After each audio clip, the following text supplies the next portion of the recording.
Supreme court ने practice and procedure act के खिलाफ दायर दरखास्तों पर मजीद समाअत पीर तक के लिए मुलतवी कर दी है। चीफ जस्टिस पाकिस्तान जस्टिस काजी फायज ईसा की सरबराही में फुल कोर्ट ने प्रैक्टिस एंड प्रोसीजर एक्ट के खिलाफ दायर 9 दरखास्तों पर समाअत की। समाअत के दौरान चीफ जस्टिस काजी फायज ईसा ने इंतहाई अहम और मायनेखेज रिमार्क्स दिए। चीफ जस्टिस काजी फायज ईसा ने रिमार्क्स दिए कि मार्शल लॉ के खिलाफ भी दरखास्तें लाया करें, वहां क्यों नहीं आते? जब मार्शल लॉ लगता है तो सब हथियार फेंक देते हैं। यहाँ कितनी तस्वीर लगी हैं, उस वक्त भी आप ये दरखास्तें लाया करें। उस वक्त सब हल्फ भुला देते हैं। पार्लियामान कुछ करे तो सबको हल्फ याद आ जाता है। चीफ जस्टिस ने कहा कि इस कानून का असर चीफ जस्टिस और सीनियर जजेस पर होता है। एक तरफ चीफ जस्टिस का इख्तियार कम नहीं तो महदूद किया जा रहा है, दूसरी जानिब यही इख्तियार 2 सीनियर जजेस में एक साथ बांटा जा रहा है। इसका असर आने वाले जजेस पर भी होगा। चीफ जस्टिस ने रिमार्क्स दिए कि हल्फ में आइन के साथ कानून का भी जिक्र है, इसे मद्देनजर रखें। पार्लियामेंट तो कह रही है हम सुप्रीम कोर्ट को मजीद इख्तियार दे रहे हैं। पार्लियामेंट कह रही है हमने अपील का हक दिया। 184(3) के तहत इख्तियारात का बेदरेग इस्तेमाल होता रहा। चीनी की कीमत क्या हो या कोई भी फैसला कर दें तो क्या इसके खिलाफ अपील नहीं होनी चाहिए? समाअत के दौरान जस्टिस एजाजुल एहसन ने रिमार्क्स दिए कि यह कहा जा सकता है कि पार्लियामेंट ने इख्तियार से तजावुज किया है। क्या इस कानून के लिए तरमीम नहीं करनी चाहिए थी? आज की समाअत में दीगर जज साहिबान के साथ साथ justice Mansoor, justice Tariq, justice Munir, justice Ayesha, justice Mandokhail की जानिब से भी अहम रिमार्क सामने आए। समाअत के इख्तिताम पर चीफ जस्टिस काजी फायज ईसा ने कहा कि वो आज केस खत्म करना चाह रहे थे, मगर हम वकला को भी नाराज नहीं करना चाहते। पीर को रात तक बैठेंगे। आइंदा समाअत पर मजीद 2 दरखास्त गुजारों, सुप्रीम कोर्ट बार और सियासी जमातों के वकला को भी सुना जाएगा। यूं इस केस का क्या फैसला होगा ये अगले हफ्ते ही मालूम होगा, मगर जज साहिबान के रिमार्क्स को देखकर यह कयास करना मुश्किल नहीं कि प्रैक्टिस एंड प्रोसीजर पर जज साहिबान की कानूनी सोच क्या है। आज की जो प्रीसीडिंग रही इसी पर गुफ्तगू करेंगे। पैनल में हमारे साथ हैं हसन निसार, अबसार आलम, शहजाद चौधरी और इफ्तिखार अहमद। आप सबके लिए सवाल। मार्शल लॉ लगते हैं तो हथियार फेंक देते हैं, फिर हल्फ भी भूल जाते हैं। यहाँ कितनी तस्वीर लगी हैं। चीफ जस्टिस ने अदालती तारीख के मुतनाज़े फैसले याद करवा दिए। क्या नजरिया ज़रूरत दफन होने को है? हसन निसार साहब, जिस तरीके से केस को सुना जा रहा है, बार बार आइन और आइन से ही हवाले मांगे जाते हैं, आइन की ही तशरीह और कानून की ही तशरीह की बात की जाती है, आपके ख्याल में क्या नजरिया ज़रूरत की अब कोई गुंजाइश नहीं बची? ये हमेशा के लिए दफन हो जाएगा? हम लोग ख्वाब फरोशी और ख्वाबों की ख़रीदारी के आदी लोग हैं। जिस मुल्क में आज भी दरख्वास्तों पे अच्छा खासा सफ़ेद पोश आदमी, अच्छा खासा पढ़ा लिखा आदमी, यूनिवर्सिटी का लेक्चर, प्रोफेसर, इंजीनियर, वो अगर दरख्वास्तों पे फिदवी, अल आरिज, खाकसार, ताबेदार और साइल जैसे गलीज गैर इंसानी अल्फाज लिखने पे मजबूर हो, वो ज़रूरतमंदों का मुल्क है। बढ़ के मारो, हु कैन स्टॉप यू? वो ज़रूरतमंदों का मुल्क है, और जहाँ 25 करोड़ ज़रूरतमंद होंगे वहाँ नज़रिया ज़रूरत जिंदा रहेगा। जस्टिस मुनीर मरहूम को बदनाम करने की बजाय हमें अपने अपने गिरेबानों और DNA में झांकना चाहिए। फिदवियाना कल्चर चेंज करो, वो नहीं होगा। DNA इज अ रियलिटी, मैंने इजाद नहीं की। और आखिरी बात, जब मार्शल लॉ लगते हैं, ओ भाई ये रिवाज है, फैशन है, बचपन से सुनते आ रहे हैं, देखते भी आ रहे हैं। और लगते क्यों हैं? कभी इस पे सोचो। ये जो शैम डेमोक्रेसी है, ये जो ताजिर किस्म के खुद गर्ज घटिया तरीन IQ लेवल, जिनके एम्बिशंस, जिनके टारगेट्स, जिनकी प्रायोरिटीज ही और होती हैं। वो मैं सोचता हूँ, खुदा की कसम, एक बच्चा जब जाता है पाकिस्तान मिलिट्री एकेडमी में, मैं हमारे अपने ख़ानदान में शोधा हैं बाकायदा, ये असेंबली के पीछे वाले मेरे कज़न के नाम पे ये जो सड़क है, तो भाई वो पहली बार घर आए तो सगी माँ नहीं पहचानती। अब वो he has to go through a mill. जब वो इन चपड़ कनौतियों को, घटिया लोगों को, मुझे परवेज़ मुशर्रफ साहब के ज़माने में एक आदमी, उसकी अब डेथ हो गई है, नाम नहीं ले रहा मैं, उसने कहा मुबारक हो हसन भाई, मैं कहा जी किस गल दी कि जी तुहाडे भरा नूं भी दी गड्डी नूं भी टाकी लग गई है। ओए मुझे पहले बात नहीं समझ आई, तो फिर मुझे पता लगा कि वो उसने वजारत ले ली है और उसकी गाड़ी को झंडा लग गया। यार माशाल्लाह लगते हैं, क्यों लगते हैं?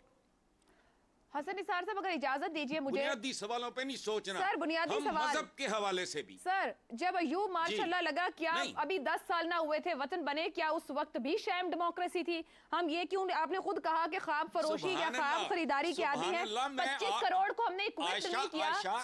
जी आयशा, मैं आपके सदके जाऊं, आपकी याददाश्त और आपकी पैदाइश दोनों में से एक आपकी कमजोरी है। सुन लें, नेहरू ने कहा था मैं उतनी धोतियां नहीं बदलता जितने इस मुल्क में हुक्मरान तब्दील होते हैं।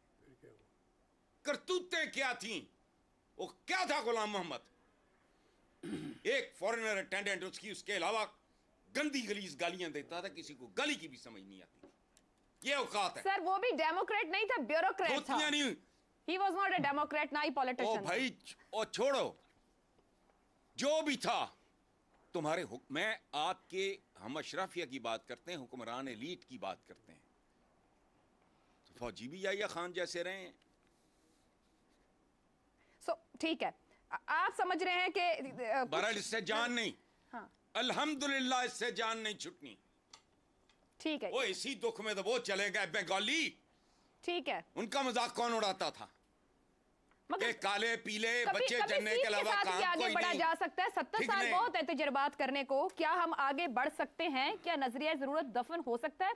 अबसार साहब, मार्शल लॉ के खिलाफ दरखास्तें, यहाँ बुनियादी, जी कहिए। यहाँ बुनियादी इश्यूज का ही शऊर नहीं है। अगर आपको मर्जी मालूम नहीं है, अच्छा, तो फिर बड़े से बड़ा डॉक्टर अगर उसकी तशखीस ही ठीक नहीं है जी, वो नहीं इलाज कर सकता। खत्म हुई बात। ठीक है जी, इलाज मुमकिन नहीं मसला है। मेरा किसी और चीज का है, ऑपरेट मुझे कहीं और कर रहे हो, ठीक है, नहीं होना। ठीक है, मसला पता करना जरूरी है। अबसार साहब, चीफ जस्टिस ने माजी में बार बेंच और एस्टेब्लिशमेंट के दरमियान नेक्सस को भी बेनकाब किया, उसकी भी बात की। क्या पाकिस्तान की अदलिया को जस्टिस मुनीर की विरासत से निजात मिल पाएगी, या हमें असल मर्ज का इल्म नहीं है? मर्ज का इल्म तो है, लेकिन जस्टिस मुनीर की वाक़ियात से निजात मिलना मुश्किल काम है ज़रा, क्योंकि हम हर दफ़ा ये समझते हैं कि अब मिल जाएगी निजात, अब मिल जाएगी, लेकिन फिर वो ख्वाब टूट जाता है। लेकिन इसका ये मतलब नहीं कि ख्वाब देखने नहीं चाहिए। कोई ख्वाब देखेगा नहीं तो उसकी ताबीर के लिए कोशिश कैसे करेगा? तमाम साइंसदानों ने ख्वाब देखे, तो फिर साइंटिफिक रिसर्च के ज़रिए उन्होंने ताबीर भी पाई और इसके अलावा बहुत कुछ पाया। तो मेरा ख्याल है ख्वाब देखने चाहिए। और आपने बहुत सही तरीके से मेंशन किया कि ये वही डीएनए है जिसने ये मुल्क बनाया। No one on horseback won this country for अस।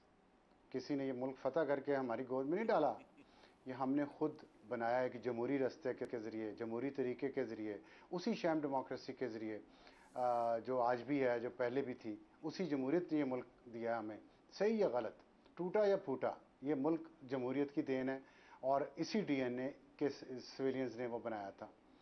और जहाँ तक आपकी बात है ना, ये देखें, आपने माजी का जिक्र किया तो थोड़ा सा मैं भी उसमें बात करना चाहूँगा कि जनवरी 1951 में general Ayub Khan army chief बने और 1968 तक रहे। ये 17 साल बनते हैं। 17 साल तक एक बंदा इस मुल्क का आर्मी चीफ रहा। तो ये ताने देना बड़ा आसान है कि प्राइम मिनिस्टर जो हैं वो धोतियों की, इंडियन प्राइम मिनिस्टर उतनी धोती नहीं बदलता जितने हमारे प्राइम मिनिस्टर बदलते थे।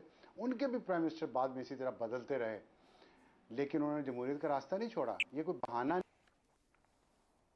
तमाम बानी पाकिस्तान थे जिनको ये ताना इंडिया ने दिया, और हमें बहुत अजीज़ है नेहरू का वो ताना कि हमने अपनी किताबों का हिस्सा बनाया हुआ है। वो तमाम बानियाने पाकिस्तान थे और उसमें से एक बहुत बड़ी तादाद उन वज़राए आज़म की थी जिनको हम छोटे नंगे काले बंगाली कहते हैं।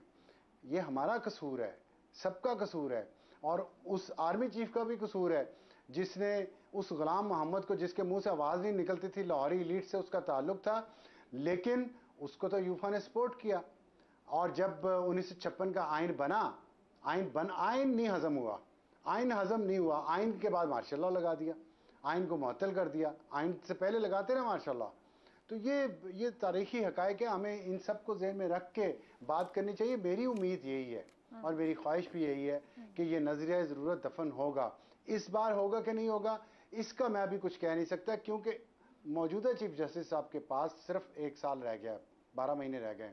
इसमें वो क्या क्या कर पाते हैं, कुछ कर भी पाते हैं या नहीं पाते, किसी रास्ते पे चला सकते हैं नहीं चला सकते, तब जाके ये शायद हम उस तरफ चल पड़े। लेकिन सिर्फ अदलिया, सिर्फ पार्लियामेंट ये काम नहीं कर सकेंगे। हम सबकी सोच ये है, हम सब ठट्ठा उड़ाते हैं सियासतदानों का, और हम बहुत ज़्यादा खुशामद करते हैं हर नए आने वाले आर्मी चीफ की, और हर नए आने वाले चीफ जस्टिस की, और हर नए आने वाले वज़ीर आज़म की, चाहे वो केयर टेकर ही क्यों ना हो।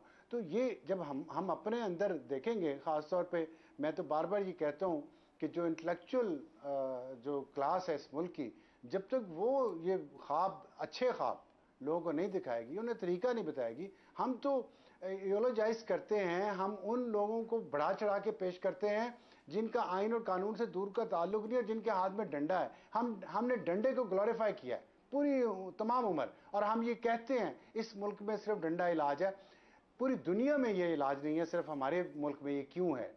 इसकी वजह सिर्फ डीएनए नहीं है, डीएनए तो फिर इंडिया का भी खराब है, बांग्लादेश का भी यही डीएनए, श्रीलंका का भी यही है, नेपाल का भी यही है। और हम तो अपने डंडे कह रहा हूँ, डीएनए मिलाते ही सेंट्रल एशिया से हैं, कभी अरब से मिलाते हैं, कभी तुर्कों से मिलाते हैं। तो हमारा डीएनए तो इंडियन से और बांग्लादेशियों से तो बेहतर ही होना चाहिए। फिर हम क्यों उस रास्ते पर नहीं चल सके जिस पे इंडिया चलता चला जा रहा है? दुरुस्त हो गया। आपकी ओपिनियन भी यही है कि बाकियात से निजात मुमकिन है, मतलब इतना आसान भी कि नज़रिया ज़रूरत को हम छोड़ें भी तो ये हमें छोड़ दे। शहजाद साहब,